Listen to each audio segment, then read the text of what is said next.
दोस्तों नमस्कार। आज फिर मैं हाजिर हूँ एक और सच्ची घटना के साथ। दोस्तों, आज की जो सच्ची घटना मैं आप लोगों को सुनाने वाला हूँ, ये सच्ची घटना हमारे उत्तर प्रदेश का एक डिस्ट्रिक्ट पड़ता है आगरा। आगरा के अंतर्गत एक इलाका आता है ईदगाह, जिस पर एक शख्स रहता है जिसका नाम होता है रामनाथ। रामनाथ के दो बच्चे होते हैं और उसकी एक पत्नी होती है। इन चारों लोगों का जीवन बड़े ही खुशहाल तरीके से चल रहा होता है। दरअसल जो रामनाथ होता है वो अपने घर पर ही खेती किसानी का काम किया करता था और उसके दो बच्चे होते हैं, जिसमें लड़की का नाम हर्षिता और लड़के का नाम हर्षित होता है। दरअसल इन दोनों की उम्र बराबर होती है, करीब 1 या 2 साल का अंतर है। जो लड़की होती है हर्षिता, उसकी उम्र करीब 14 से 15 साल होती है और जो लड़का होता है हर्षित, उसकी उम्र 16 से 18 साल के बीच में होती है। इन चारों का जीवन बड़े ही खुशहाल तरीके से चल रहा होता है, क्योंकि इनके जो हर्षित और हर्षिता होते हैं वो एक पास ही के कॉलेज में पढ़ने जाते हैं, जिनसे इनकी जो पढ़ाई हो रही होती है वो करीब इंटर में पढ़ रहे होते हैं दोनों, और दोनों की पढ़ाई बड़ी ही अच्छी चल रही होती है। ये जो हर्षिता होती है ये देखने में बहुत ही खूबसूरत होती है, क्योंकि अभी इसकी उम्र कोई ज़्यादा नहीं, 14 से 15 साल होती है। हर्षिता अपने स्कूल में पढ़ने जाती है और पढ़ने में बहुत ही होशियार होती है। इसलिए एक दिन हर्षिता के स्कूल में बताया जाता है कि अब आप सभी लोगों की छुट्टियां हो रही हैं, अब आप सभी को ऑनलाइन क्लास मिलेगी।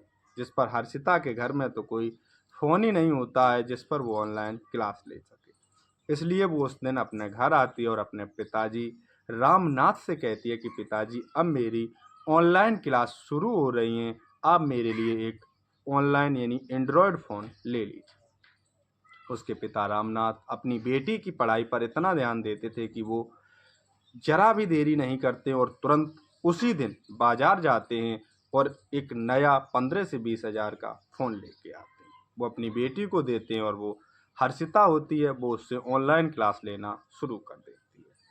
2-3 दिन, हफ्ते भर वो उस एंड्रॉयड फ़ोन से ऑनलाइन क्लास की पढ़ाई करती है, और जिसके बाद वो रात्रि में क्लास लेने के बाद थोड़ा रील वगैरह देखना शुरू करती है। एक दिन वो लेटी-लेटी अपने रूम में रील चला रही होती है कि तभी उसके फ़ोन पर एक गंदी वीडियो आती है जिसे वो देखती है।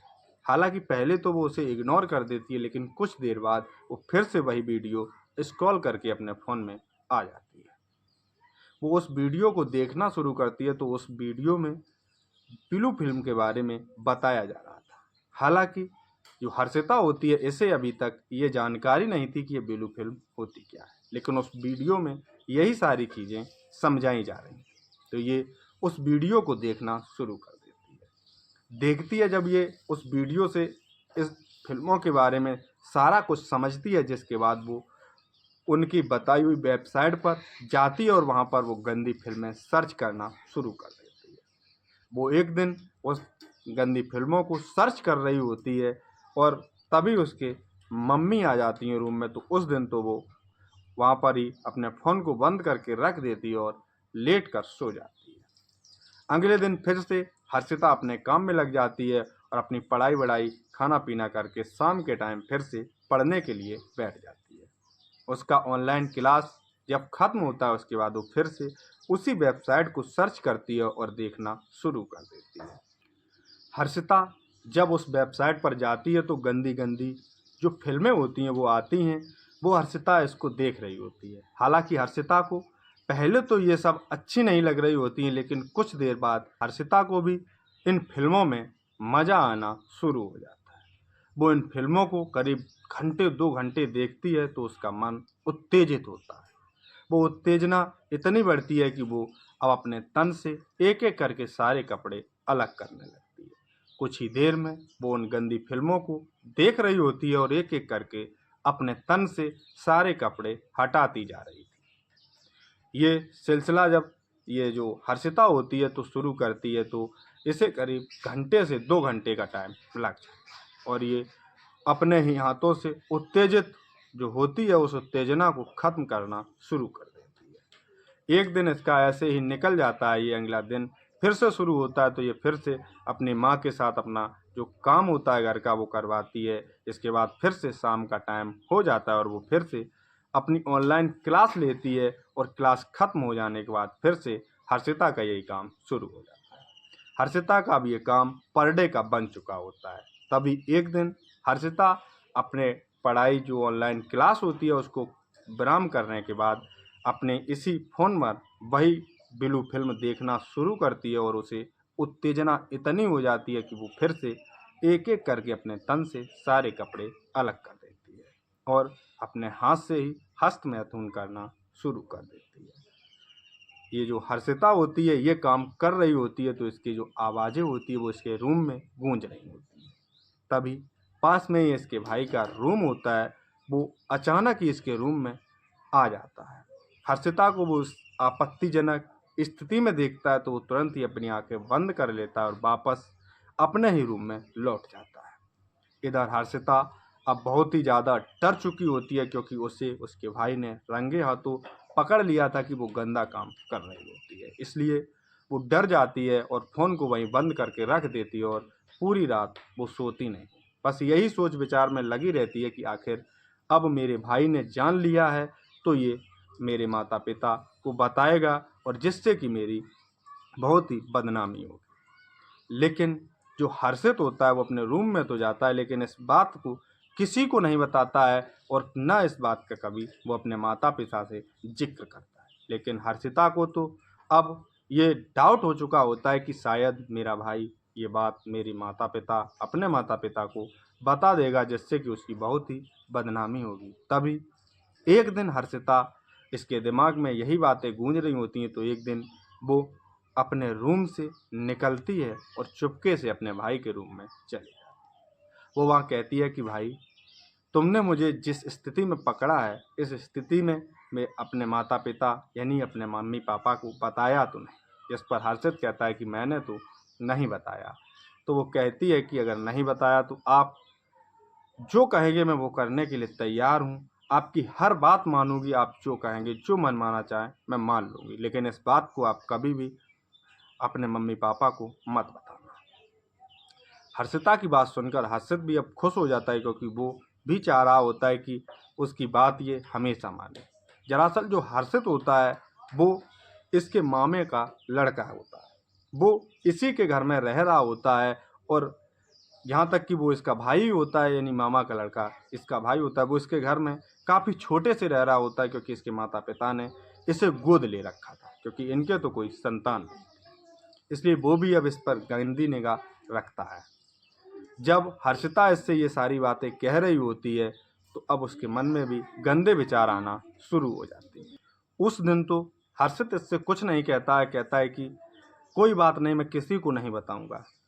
लेकिन अगले दिन फिर से जब सुबह होता है तो ये सारे अपने काम विराम करके शाम के टाइम हर्षिता जो होती है वो फिर से अपने रूम में जाती है और उसका ये जो काम होता है गंदी फिल्मों देखने का ये तो पर डे का हो चुका होता है, जिससे उसे उत्तेजना बढ़ती है और वो भी चाहती है कि उसे अब कोई मिले जो उसकी उत्तेजना को खत्म कर सके। इसलिए वो उस दिन बैठी बैठी ये सारी गंदी फिल्में देख रही होती है तो उसे उत्तेजना बढ़ती है और वो सीधा अपने रूम से निकलकर अपने भाई के रूम में पहुंच जाती है। वहाँ ये दोनों एक साथ एक बेड पर लेटते हैं और ये गंदी फिल्में दोनों एक साथ देखना शुरू कर देते हैं। इसके बाद इन दोनों के अंदर उत्तेजना बढ़ती है तो ये दोनों एक दूसरे को टच करना शुरू कर देते हैं और जब ये एक दूसरे को टच करते हैं तो अब इन दोनों के मन में ये आता है कि मैं क्यों ना हम लोग कुंडी बंद करके एक दूसरे के साथ संबंध बनाएं। ये दोनों ऐसा ही करते हैं, एक दूसरे के साथ उस रात संबंध बनाते हैं और जब एक बार ये संबंध बनाते हैं और ये सिलसिला जब एक बार शुरू हो जाता है तो रुकने का नाम ही नहीं लेता। आए दिन अब इनका ये जो काम होता है ये शुरू हो चुका होता है। इन दोनों को ये काम करते करते करीब 2 से 3 महीने का समय निकल जाता है। इधर 2 से 3 महीने का समय निकलता है तो एक दिन हर्षिता के पेट में बहुत तेज दर्द उठता है जिससे कि उसकी माता उसके पास आती है और कहती है कि बेटा आपके पेट में क्यों दर्द हो रहा है और उसे उल्टी भी आ रही होती है। लेकिन इस बात की जानकारी इसके माता पिता को जरा भी नहीं होती है कि उनके दोनों जो बेटी और बेटा हैं ये क्या गुल खिला रहे हैं। हर्षिता को इसकी माता एक पास ही के हॉस्पिटल में लेकर जाती है तो वहाँ डॉक्टर इसका चेकअप करती है और दवाई लिखती है। और जब डॉक्टर इसका चेकअप करती है तो डॉक्टर भी ये जानकर तंग रह जाती है कि आखिर एक 14 से 15 साल की लड़की गर्भवती कैसे हो सकती है। वो ये सारी बातें इसकी माँ को बताती है तो इसकी माँ के पैरों तले ज़मीन खिसक जाती है जब उसकी बेटी के बारे में उसे ऐसा पता लगता है। अब वो वहीं पर रोने लगती है, लेकिन अपने दिल को तसल्ली देती है कि आखिर उसे हुआ तो हुआ। जिस पर वो कहती है कि डॉक्टर साहिबा, आप कुछ भी करिए, मेरी बेटी का अबॉर्शन करा दीजिए, मुझे नहीं पता कि इसने कैसे क्या कर दिया। डॉक्टर भी इसकी बात मान जाते क्योंकि अभी इसकी कोई उम्र ज़्यादा नहीं होती है और डॉक्टर कहते हैं कि क्यों इस लड़की की अफवाह उड़ेगी, इसलिए डॉक्टर इसका अबॉर्शन कर देते हैं। इधर इसकी माँ जी इसे लेकर घर आते और इससे सारी सच्चाई पूछते और जब ये सारी घटना बताती है तो इसके माता पिता के पैरों तले ज़मीन खिसक जाती है। इसलिए ज़मीन खिसक जाती है तो ये माता पिता इसको भी मारते और अपने बेटे को भी मारते। इन दोनों की जब ये पिटाई करते और कुछ ही दिन बाद ये जो हर्षिता होती है इसके लिए इसके माता पिता एक अच्छा सा घर बार ढूंढना शुरू कर देते हैं। तभी इसका ही एक पास का रिश्तेदार एक अच्छा सा रिश्ता बताता है और जहाँ पर इस हर्षिता की शादी तय कर दी जाती है। तो दोस्तों, आज की जो सच्ची घटना है हमारी बस यहीं तक। आपको ये घटना सुनाने का मेरा कोई ये उद्देश्य नहीं है कि आपके दिल को ठेस पहुँचे, लेकिन सतर्क रहें, सावधान रहें। तो जय हिंद, जय भारत।